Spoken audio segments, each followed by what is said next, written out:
Cynthia here at Cornell Farm in our demonstration garden. So if you've been following along with Kitchen Garden School, you've been seeing these gardens change over time. Right now I am getting ready to water this bed, and I wanted to show you something that I do. You know, we can't see underground. So we do have tools that will help us know what kind of, how our watering is affecting the soil in our gardens. And a water meter is one of those things. They're wonderful. They're very inexpensive, and they can tell you at different depths how much water is in your soil. So if in doubt, get a water meter or do something like I'm going to show you right now. So basically, I just dug a hole next to where this is generally watered, and I can see that the lower down I go, the drier it is. So most things are going to be, their roots are going to be in the very top 18 inches of any garden soil.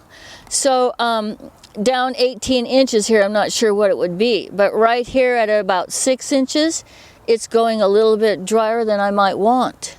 So that's how I take a look and assess my situation for watering. Once you do that and you understand how long it takes to get that water to go down that far, then that's half the battle, and you can water really pretty quickly. So the rules that I follow for watering summer veg are to water early in the morning, as early as I can, and to give everything the kind of water that it needs for that particular day. So if it's really hot and really windy, I'm going to water more. If it's going to be drizzly and overcast, I'll water less. If you can't water in the morning and you're going to water at night, then be prepared to see some slugs and snails come out, because they love water and they are out at night. So that's the reason why we try to go in the morning. The other reason is because if we do get water on our leaves, they're going to dry out fairly quickly. So the other thing is that some things like to go partially dry, some things like to be kept evenly moist. Other things like to have their watering strategy changed during the course of the season. So for example, when your tomatoes start to come on your tomato plants, you back off your watering a little bit. Instead of watering every day, you might water every other day or every third day.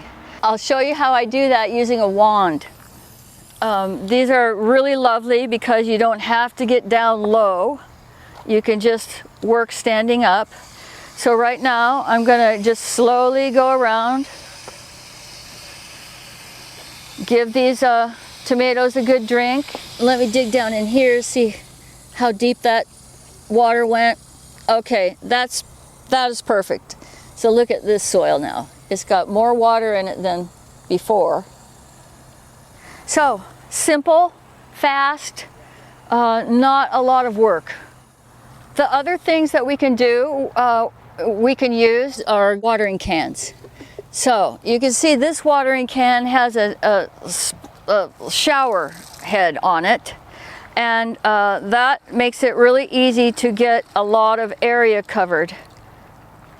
If we don't want to use cans or a wand, we can use soaker hoses. And they generally, they're hoses that have holes in them, and you can wrap them around your plants, and so that the water is going directly into the soil and not up into the plants. And they can be very effective because you can put them on a timer. Even if you do have a timer on your soaker hose or on your irrigation system, you do still need to go out quite often and make sure that all those parts are working.